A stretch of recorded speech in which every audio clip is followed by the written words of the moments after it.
자, 여러분, 이제 본격적인 리더십 이론의 시작을 하는 겁니다. 지금까지 여러분들이 리더십의 개요 앞부분에서 들었던 건 리더십을 이해하기 위한 하나의 개념 내용이었다면, 이제부터가 여러분이 이제 본격적으로 리더십의 여행을 시작하는 겁니다. 그 첫 번째 도착지죠. 특성이론, 리더십의 특성이론부터 실제 리더십의 여행이 시작됩니다. 자, 그 여행 떠나보도록 하죠. 자, 말한 대로 이루어진다. 말한 대로 이루어진다. 같이 읽어보도록 하겠습니다.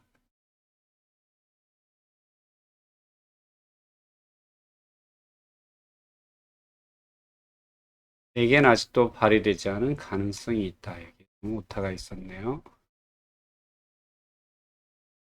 자, 이제 리더십 특성 이론. 여기서 우리는 이제 위인 이론과 특성 이론의 이해, 그리고 학자들의 특성 연구, 주요한 리더십의 특성, 특성 이론의 효용, 그리고 특성 이론에 대해서 강점, 그다음에 비판점이 무엇이 있는지를 알아보는 게 우리 리더십 특성 이론의 전체적인 흐름입니다.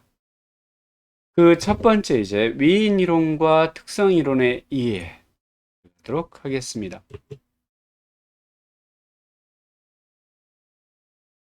자, 위인 이론과 특성 이론에 대한 이해에서는 실제 리더십 특성 이론은 아까 여행의 첫 번째 목적지가 바로 특성 이론이라고 그랬어요. 실제 우리는 지금 이제 출발해서 첫 번째 목적지 특성 이론이라고 하는 그 섬에 도착을 했는데, 이 특성 이론은 가장 최초의 체계적인 리더십의 연구였다라고 하는 거죠. 실제 리더십에서는 부하에게 영향을 줄 수 있는, 실제 리더십의 정의는 여러분이 앞에서 계속 얘기했었죠. 상대방에게 공동의 목표를 향해서 상대 구성원에게 영향력을 행사하는 과정이 바로 리더십이다라고 이야기를 했어요.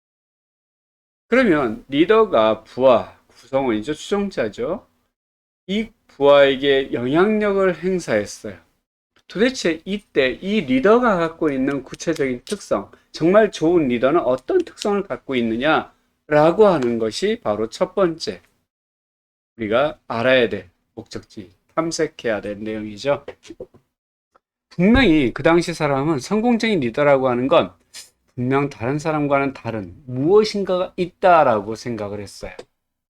그래서 우수한 리더라고 하는 사람들은 뭔가 그들만의 공통적인 특성을 가지고 태어나면서 부하들은 그러한 리더의 영향력을 갖다가 수용한다, 받아들인다라고 하는 사고에서 출발하고 있는데, 이게 이제 환경의 변화에 따라 새로운 특성에 대한 관심도 증대되고 있으며 성공적인 리더의 특성을 확인하려는 시도는 지금까지도 계속 이어지고 있다. 물론 이 특성 이론은 초반에 등장했다가 바짝 등장했다가 사그라들었어요.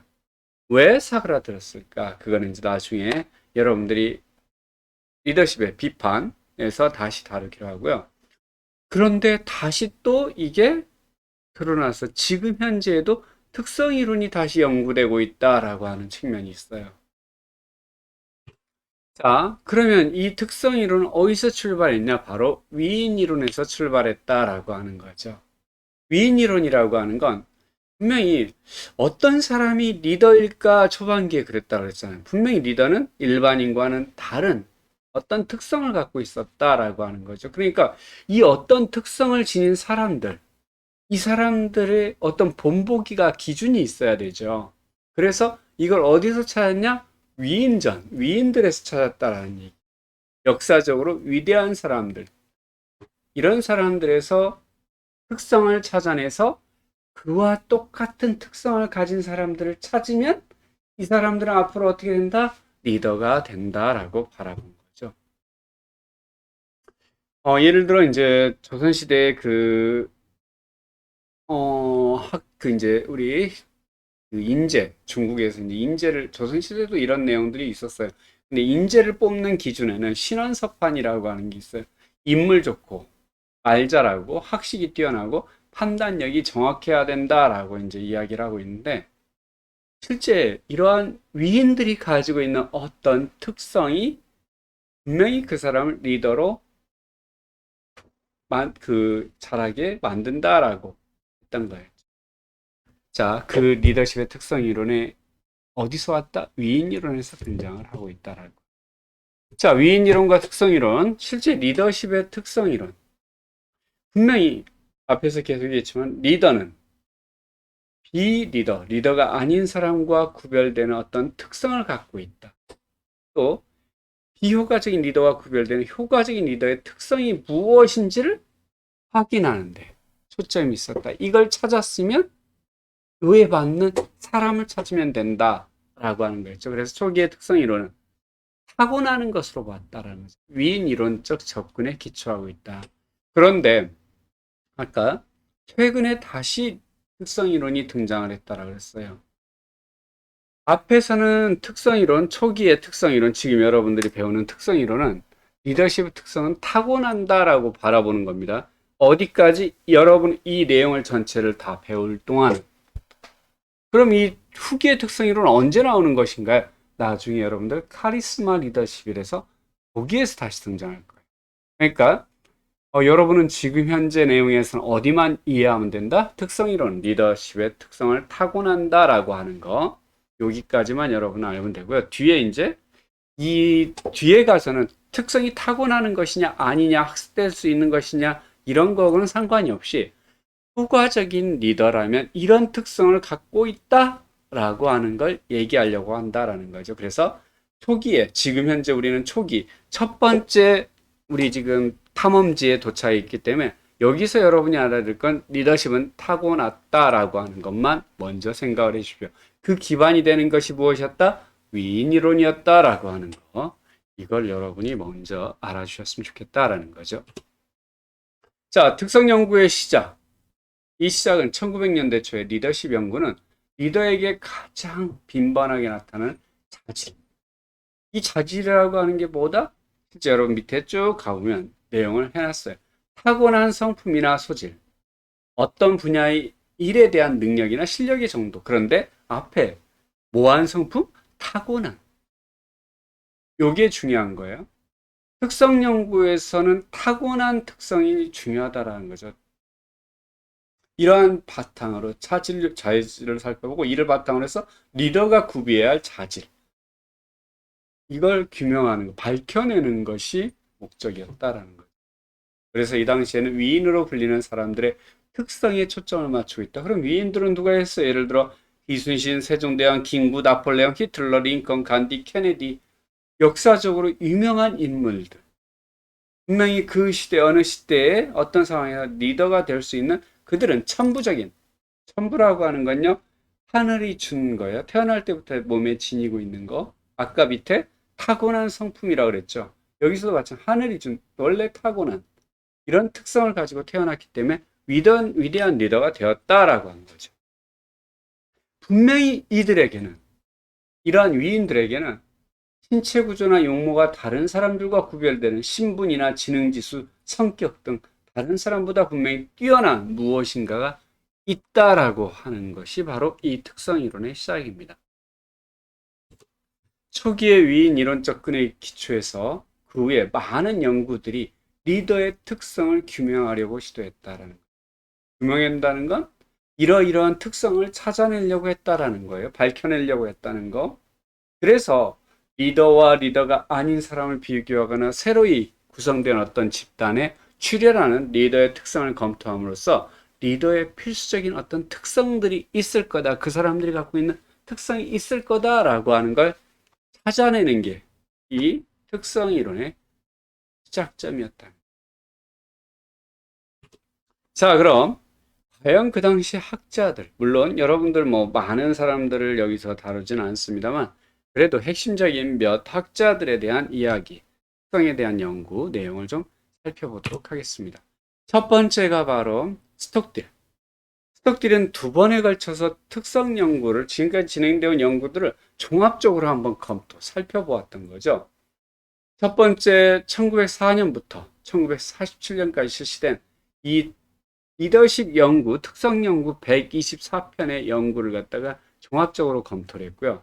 두 번째는 48년부터 70년대까지 163편의 특성 연구들을 대상으로 첫 번째와 비교를 해서 검토를 했습니다.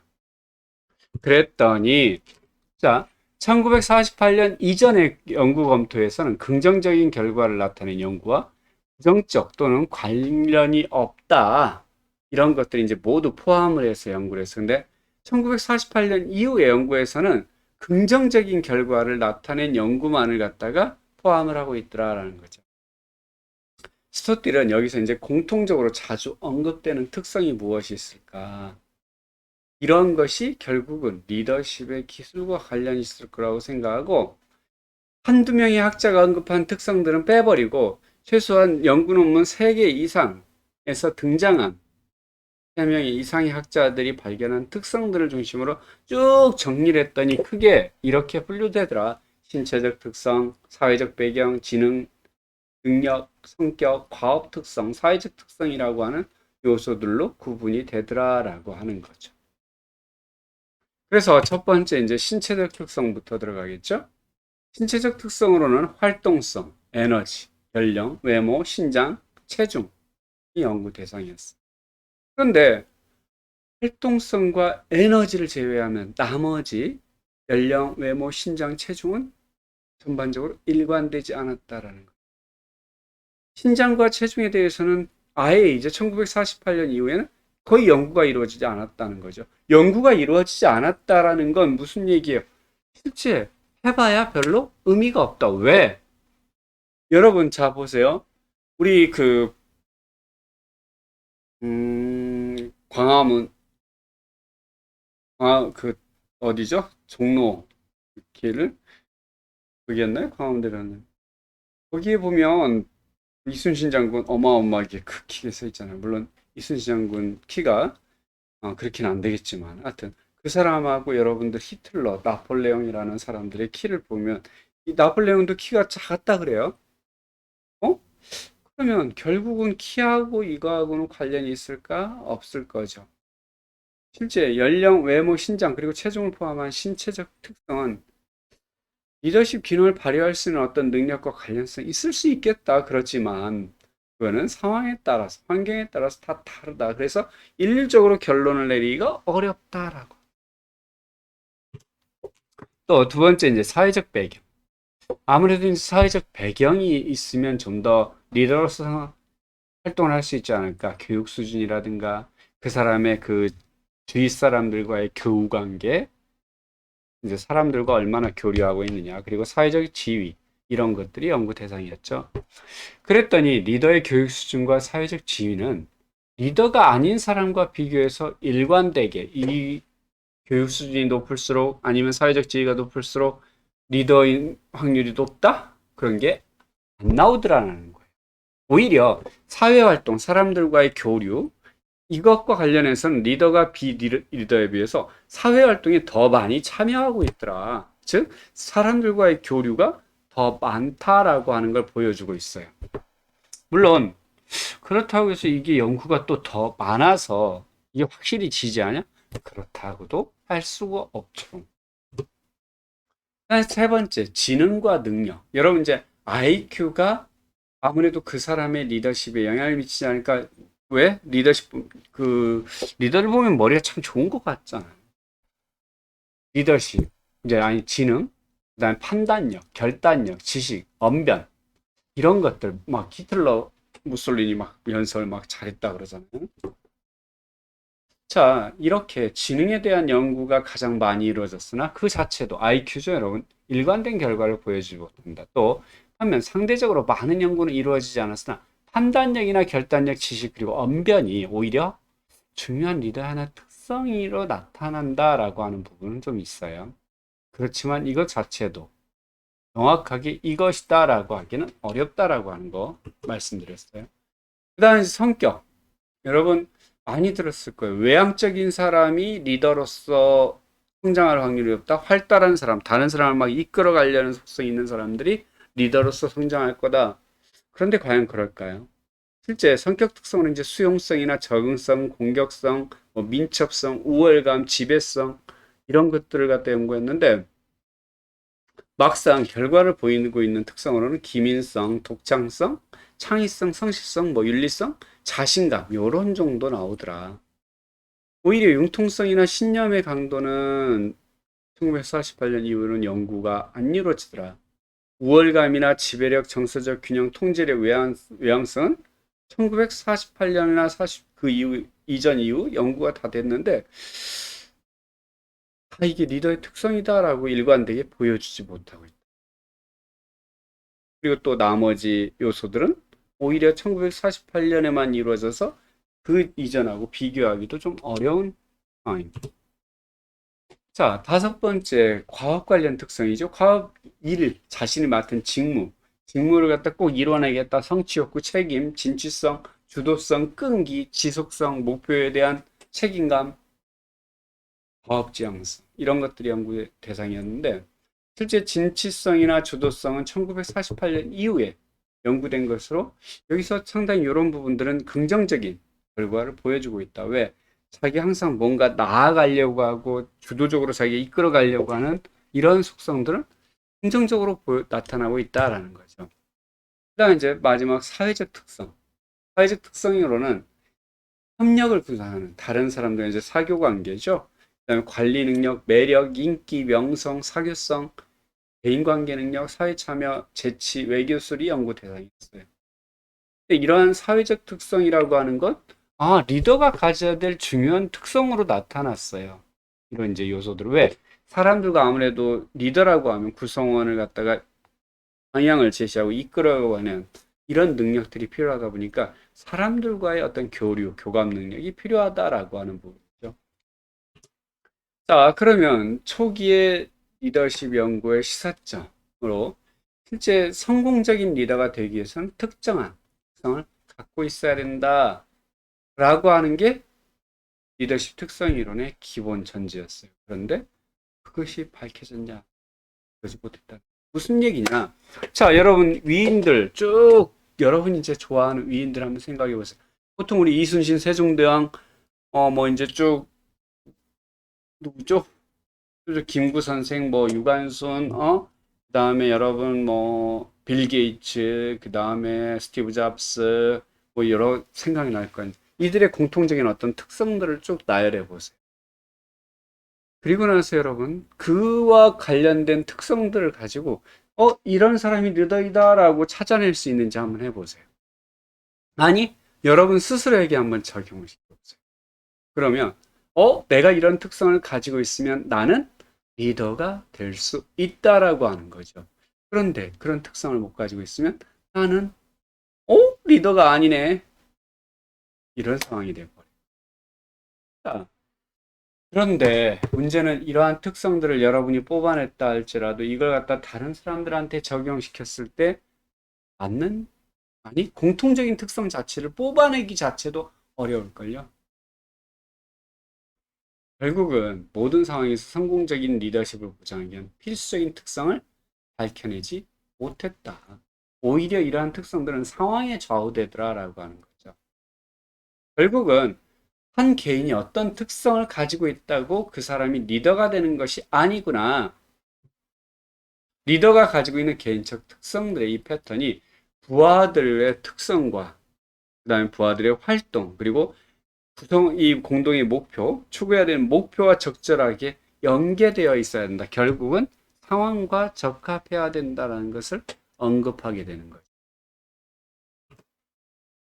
자, 1948년 이후의 연구들은 그 이전의 연구들보다 공식적으로 이제 어떤 권한을 가진 부여된 직위, 직책을 가진 임명된 리더 또는 관리자들에게 적절하다고 생각되는 특성들을 좀 많이 연구를 했어요. 이러한 특성들이 리더십 효과성에 관련이 있다. 왜? 아무래도 이제 공식적인 어떤 지위를 갖고 있다 보니까 그들만의 어떤 특성들이 좀 공통적으로 나타나지 않을까라고 찾아낸 거죠. 그러니까 실제 1948년의 연구가 상황 요인의 중요성을 강조하게 됐죠, 결론적으로. 그 다음에 두 번째 연구에서는 리더의 특성은 리더십의 효과성을 증진시킬 수 있는 가능성이 있으며 결국은 리더의 특성과 상황 요인 모두가 리더십의 결정 요인이다. 앞에서는 분명히 계속 앞에 연구에서는 리더의 특성 이걸 찾는 게 목적이었는데 결국 안 되다 보니까 이제 상황이란 요소가 결국은 영향을 미친다라고 강조하고 있었는데 거기에 다시 또 이제 어디 리더의 특성이라고 하는 게 등장했다. 아까 여러분한테 후반에 다시 가면 리더의 특성이 다시 한번 부각된 상황이 나온다 그랬죠. 바로 이제 요때 1970년대 요 시기를 넘어서면서 이제 리더의 특성이 부각되기 시작한 거죠. 결국 특정한 특성들과 기술들을 가지고 있으면 리더가 효과적인 리더십을 보일 가능성은 높아지지만 그렇다라고 해서 반드시 이런 걸 보유하고 있다라고 해서 리더십을 발휘하는데 효과성을 그게 올바른 리더십을 발휘했다라고 보장해 주지는 않는다라고 하는 거죠. 자, 스톡딜은 어떤 상황에서도 보편적으로 중요시되는 리더십의 특성에 대한 증거는 여전히 부족하다는 점을 명시하고 있어요. 분명히 어떤 특성을 가지고 있으면 리더가 효과적일 가능성이 높아지지만 그렇다고 해서 그걸 보장해 주진 않는다. 어떤 특성을 가진 리더가 어떤 상황에서는 효과적이지만 다른 상황에서는 비효과적일 수도 있으며 서로 다른 특성을 가진 두 리더가 동일한 상황에서 모두 비효과적이거나 효과적일 수 있다라고 하는 것이죠.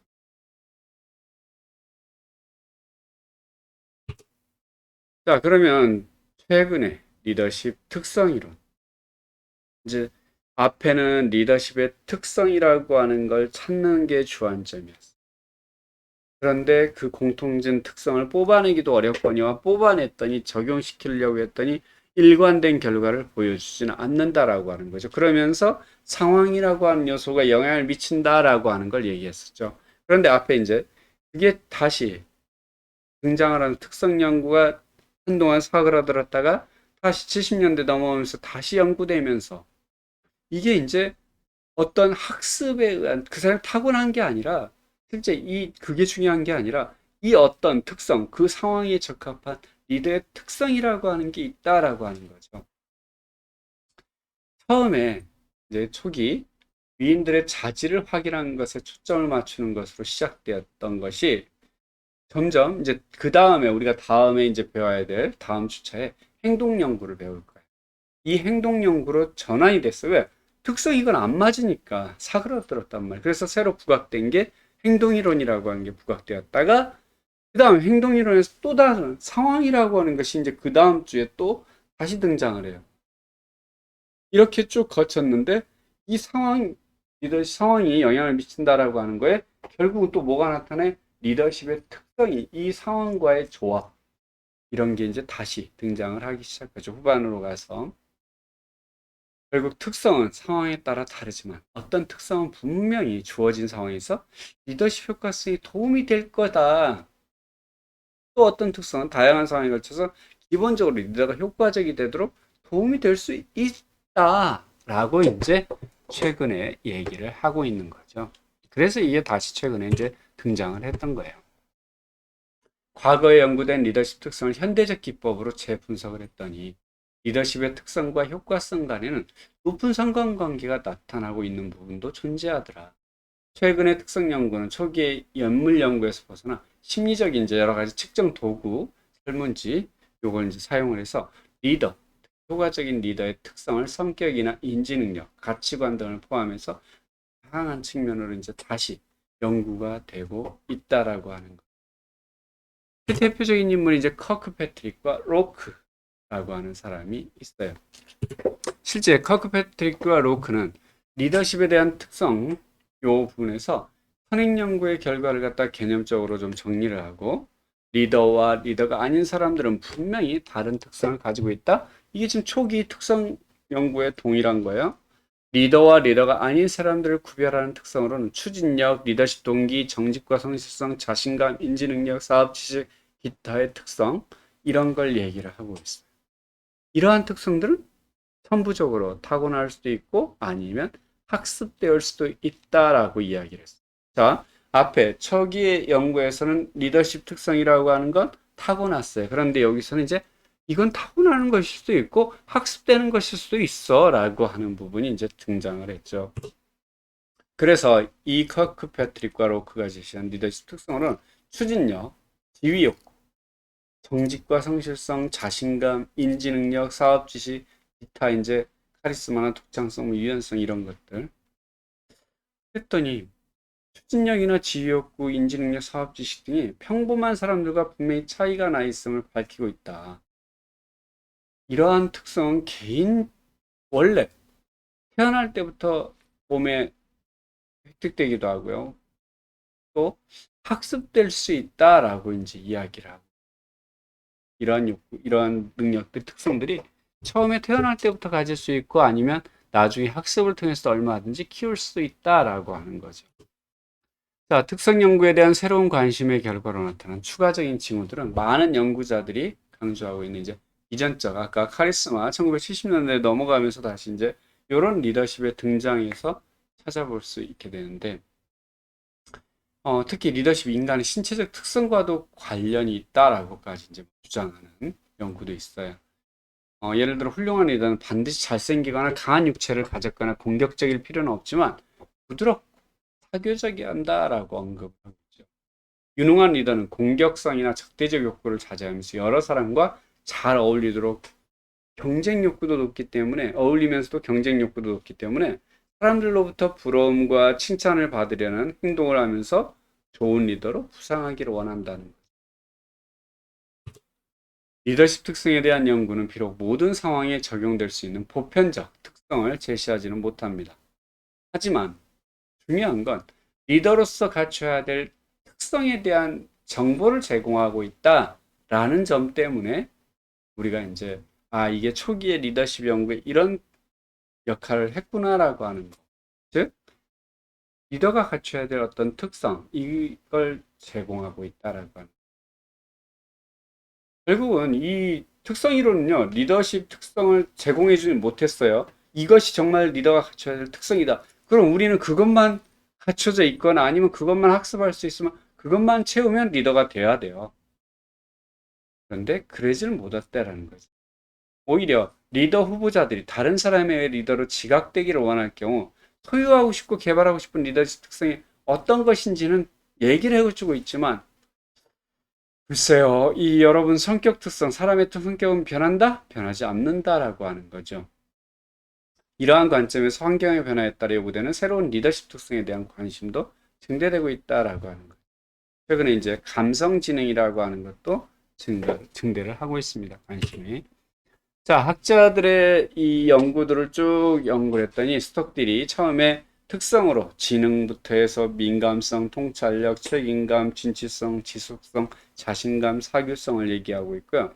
그 다음에 많이 이제 그 뒤에 지능, 남성적 기질, 정성, 지배성, 외향성, 보수적 기질, 그 다음에 스톡들이 다시 또 성취욕, 지속성 쭉 진취성, 자신감, 책임감, 사교성, 그 다음에 로드 등이 지능이나 남성적 기질, 지배성, 커크패트릭과 로크가 추진력, 동기유발, 성실성, 자신감 이런 요소들로 쭉 특성들을 갖다가 도출을 하려고 했었다라는 거죠. 물론 여기 보면 이제 제가 색깔을 약간 좀 다르게 지능이라고 하는 요소가 계속 연구되고 있었고 자신감, 사교성들이 쭉 계속 연구가 되고 있었죠. 이러한 요소들이 거의 공통적으로 그래도 특성이라고 하면 이런 특성을 가졌으면 아무래도 좀 리더의 특성 이론에 적합한 리더 이런 리더가 되지 않을까라고 하는 거죠.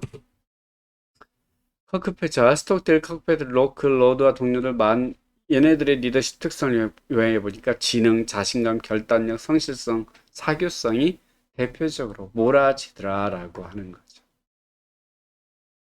여기까지가 이제 학자들의 종합적인 연구였고요. 그러면 주요한 리더십 특성, 지금 아까 나왔던 지능, 자신감, 결단력, 성실성, 사교성이라고 하는 요 특성들을 가지고 또 이어서 이야기를 해나가도록 하겠습니다. 우선 여러분 내용은 여기까지 하도록 하겠습니다. 수고하셨습니다, 여러분.